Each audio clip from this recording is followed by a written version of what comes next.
It is hard to be successful. It's hard not to be successful. And that's anything. And people get that confused. Like when people say it's really hard to follow these processes and systems, I agree. It is not easy.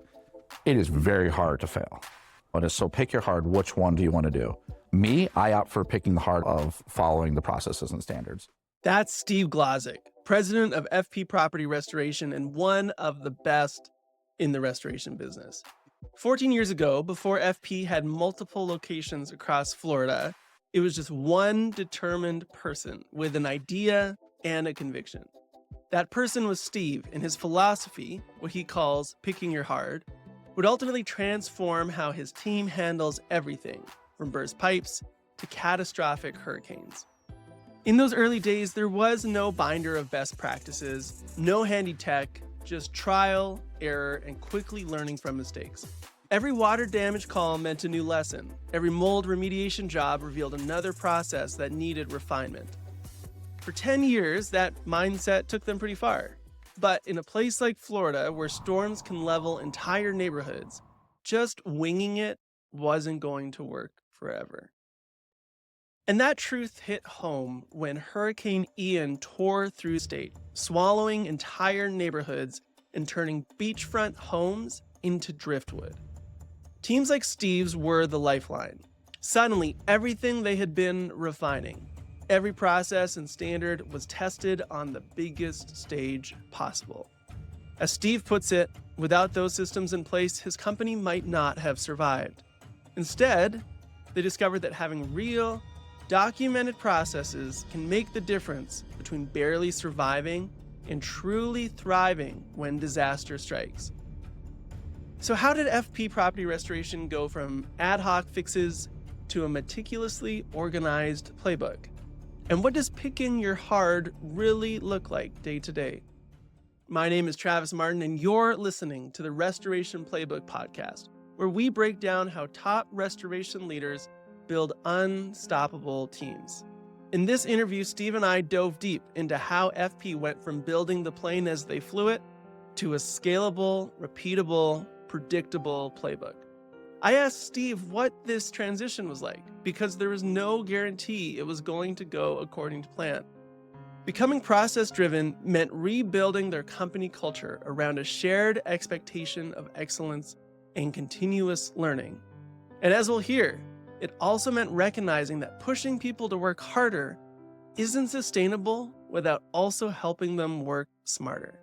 Here's how Steve describes the evolution of FP's learning culture. So that's something we have adapted more over the last couple of years. It used to be everyone's a hard worker. Everyone comes in, puts the hours in. We work long hours, work hard.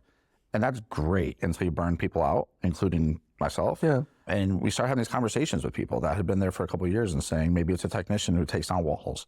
What do you think? You're going to take down the drywall faster? We're going to take up the carpet faster? You got to take that next step. And to do that, you're going to have to learn over here these items. And what was happening was people were connecting learning with accountability, and accountability scared them, we found out, but they weren't connecting accountability with success and their goals. And by sitting there and talking about their goals, and most goals have some sort of income attachment to them, whether people want to admit it or not. Okay, if you want to get to this level of income, we're going to have to increase accountability, but don't worry, we're going to train you how to do it, and it's become second nature, just like taking down this wall is. And you can do that across admin, you can do it across sales, operations, and just getting people to understand it's okay not to know, but it's not okay not to try to know, right? And people say, I don't know. All right, but did you do everything possible to know? Or as an organization, did we supply all the training and resources for you to know? And that's what we found a lot of times we weren't.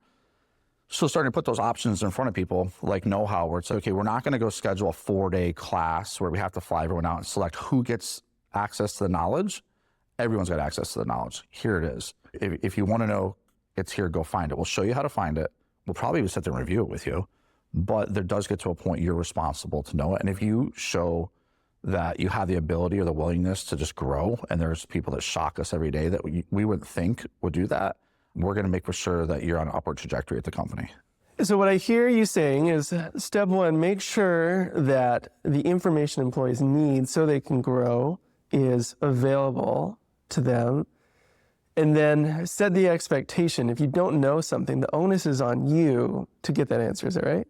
Yep. And the other thing is, don't limit what they have access to. Yeah. I can have a technician, and maybe he's not a great technician. I don't know.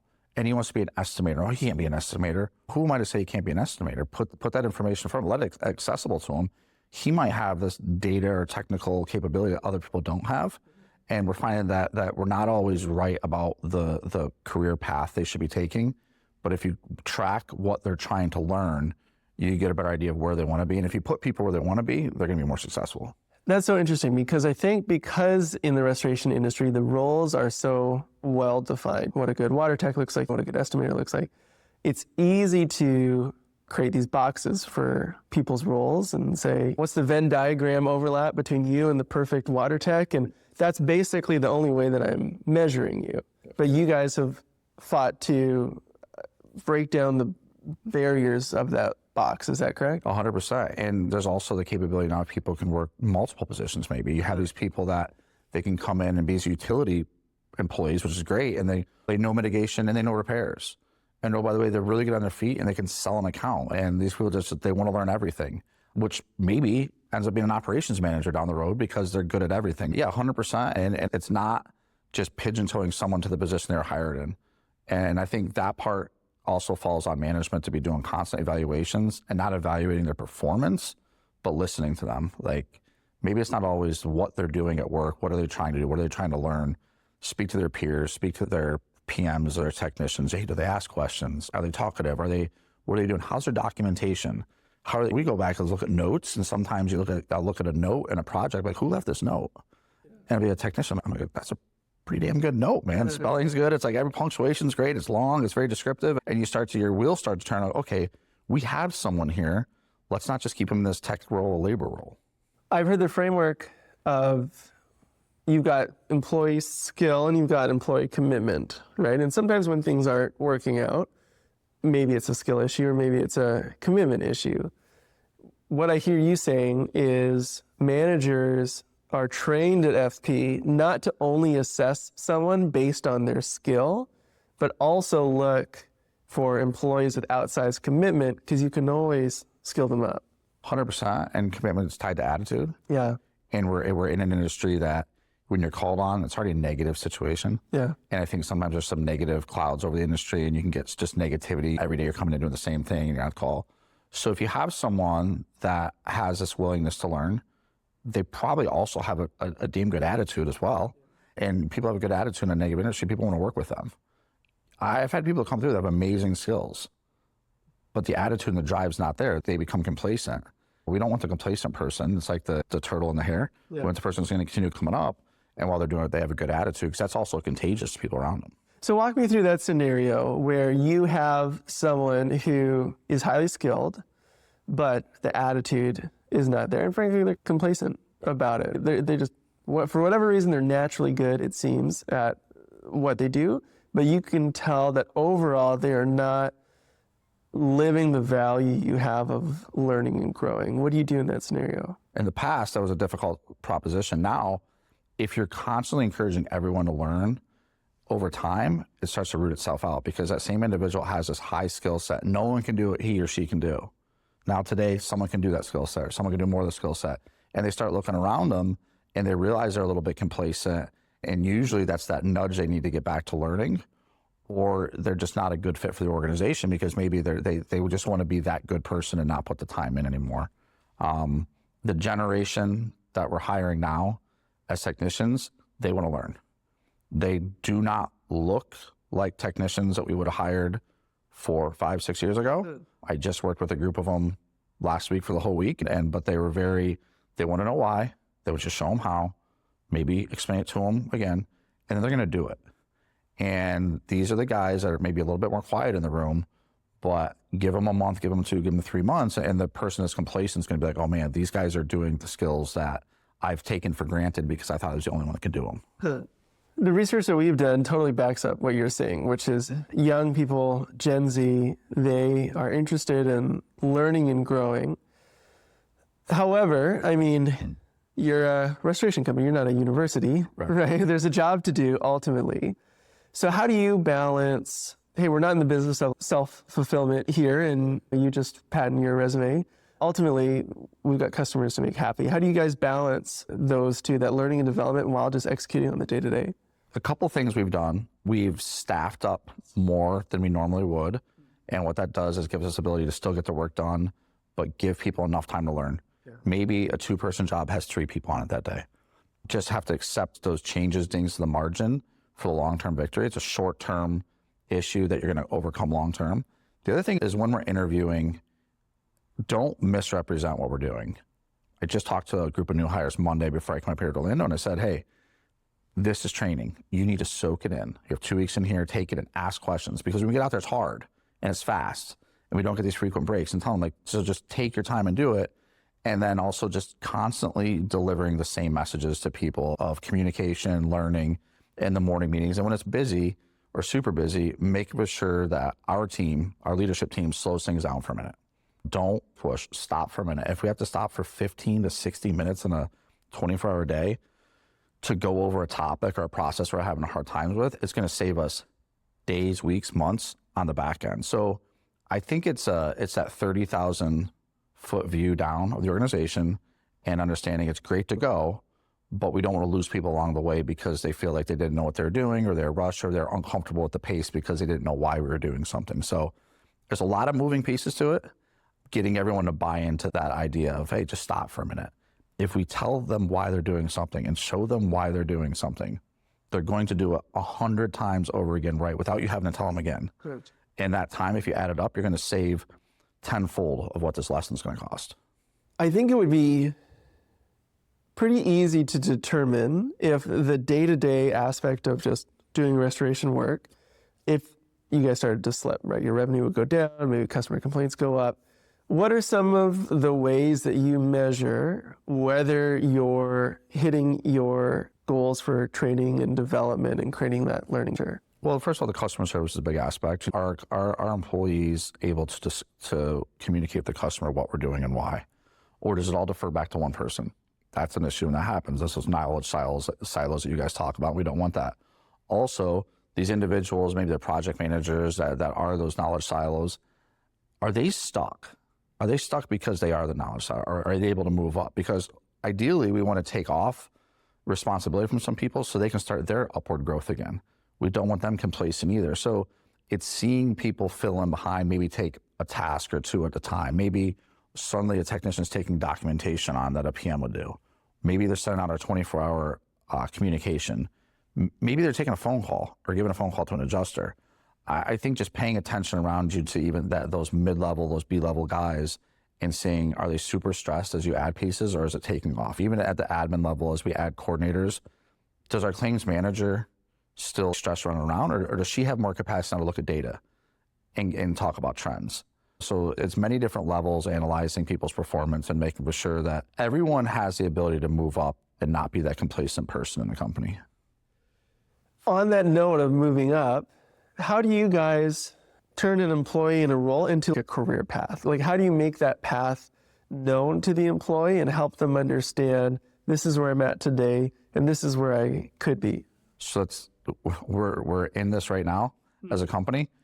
We looked at a couple different areas. Admin was one of them, and actually reconstruction was one of them. We said, man, if I work in one of these functions, where do I go? Yeah.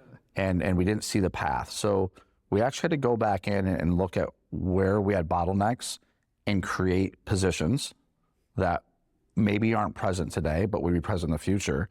Then we went back and you create the standard for every one of the positions. The skill set, the standard for all these positions of, hey, you can't be a senior reconstruction PM if you can't do this. And this is the standard you have to do. And now we're in the process of putting some infographics together, something simple to say, okay, you're here.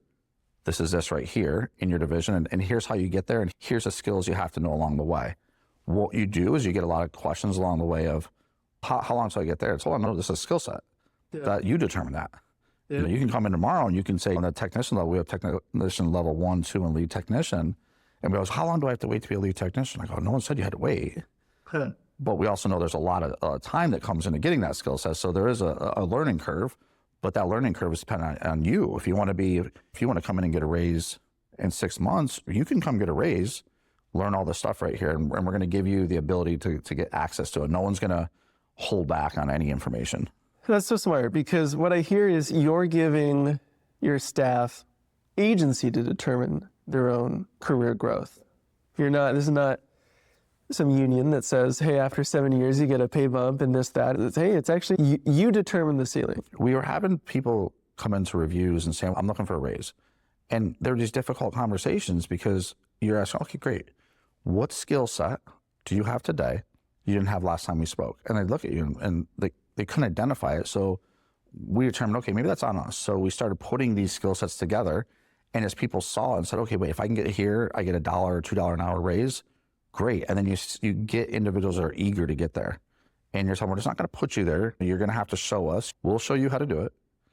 We'll teach you how to do it. We'll show you how to do it. Then you're going to show us multiple times, and we're going to verify you do it when we're not around. Yeah. And we saw people really speed up their knowledge base based on the ability to just go out and actually self-promote themselves. That's awesome. What advice would you have for an owner or a leader that really wants to create these learning and promotion paths, but they just feel like they get sucked in the day-to-day, and employee development always seems to lose out to whatever fire is raging at the moment? You just have to schedule it. You have to budget the time. It's like anything. If you don't, and then you have to hold to that schedule. So had this vision for a while, even after we got KnowHow, and then we just kept seeing us miss that vision. It wasn't due to lack of effort. It was what you just said, lack of time. Then we created the time. And if it was the fact that we were scheduling at the end of the day, we scheduled at the beginning of the day. And we put key people from different parts of the company in these groups so they hold each other accountable. And we're still doing that to this day. And also, it's, I think, rewarding and highlighting people that put the effort in. If I have a manager who's going into KnowHow, he's creating processes, he's pushing on, he's speaking KnowHow, make that guy famous at the company. Or woman, make that famous at the company and make them popular and congratulate them and all these different things. And people are going to be like, okay, this is important. And it's just getting people to buy in. And once it gains momentum, don't stop. If something comes out that you think is important, get it in KnowHow. Push it through KnowHow too. That's our big thing is, hey, don't use a different medium. Push it through the process. If you're going to email it and push the process, the chances are they're going to read the email. So we just stopped, said everything goes through here. Make sure they can track it back to here. We're on this topic of knowledge sharing and making sure information is easily accessible to your staff.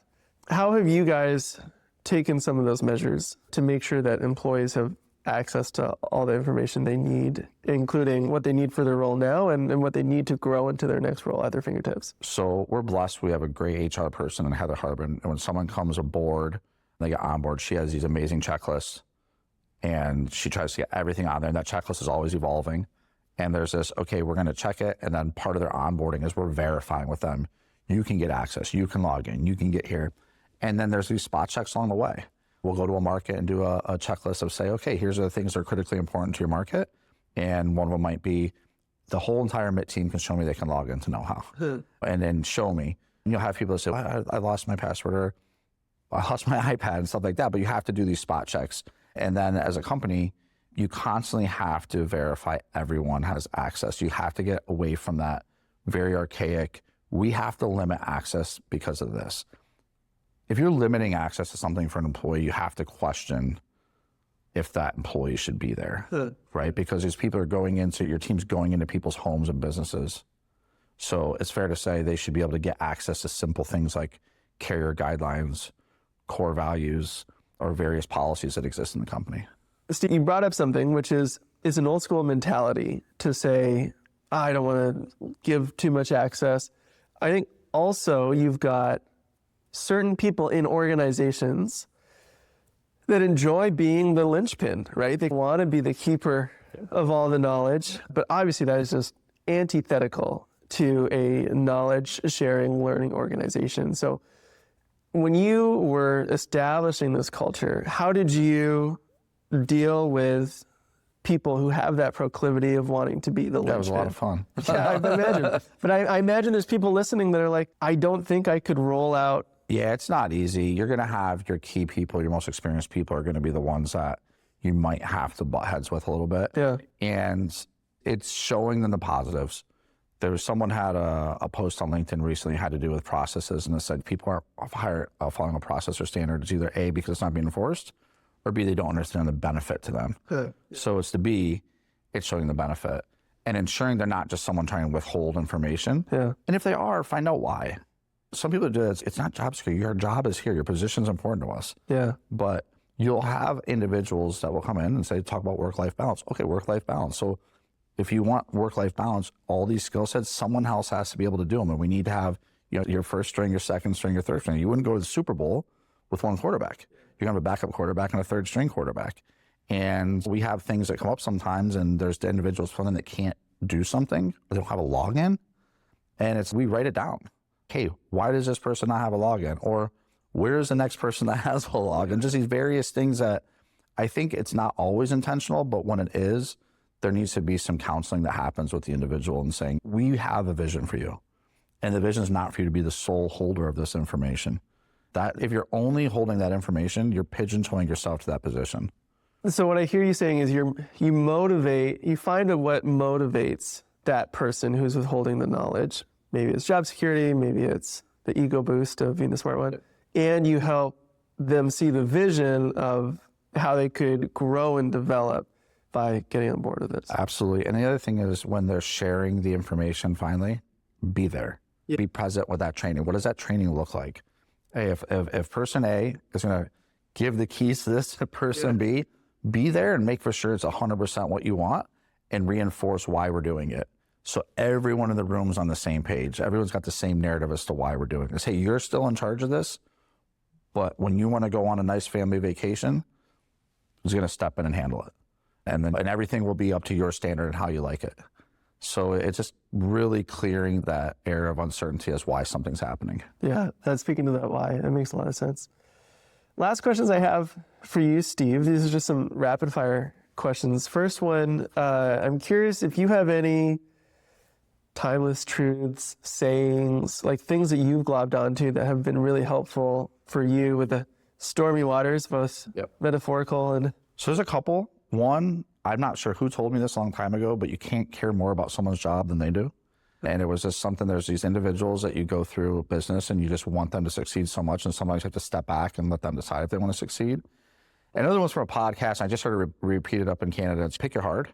It is hard to be successful. It's hard not to be successful. And that's anything. And people get that confused. Like when people say it's really hard to follow these processes and systems. I agree. It is not easy. It is very hard to fail. But so pick your hard. Which one do you want to do? Me, I opt for picking the hard of following the processes and standards. Along the same line, I'm curious, as you're now a leader in your organization, you've been led before, right? And you've had leaders and coaches and mentors help nurture and grow you. So is there anything that you have received from a leader that has really stuck with you? A lot of the key people in my life that are influential are they get up early, they get after it, like get things done. And why say for tomorrow what you can do today within reason and get things done. Don't be the ever procrastinator. I'm a person that likes to work in real time. But then as I grew into my role, I also realized not everything can be rushed sometimes, and you have to pay attention to what's going on around you. You can be going in real time and everyone's still trying to catch up. And if you get too far out, you're going to lose the organization. So it's circling back around, reaffirming, maybe even if it's repeating yourself and in a positive way over and over again what we're doing and what that message is, and making sure people know the message every day. Not everyone can be rowing in the same direction if they don't have the same instructions. Yeah, that's great. Steve, I appreciate you taking the time to chat this afternoon. This is really valuable stuff. All right, that's a wrap. Big thanks to Steve for sharing his insights, and thanks to you, the listener, for tuning in. I hope this conversation gave you something valuable to take back to your team. If you want more conversations like this, make sure you hit subscribe wherever you're listening so you don't miss the next episode. And if you're looking for practical ways to improve your training and onboarding, again, join me for a live discussion on March 13th at 1 p.m. Eastern. We'll be diving into the real strategies to set your team up for success from day one and beyond. Check out the show notes for the link or head over to tryknowhow.com/resources for more tools built for restoration leaders like yourself. See you in the next episode.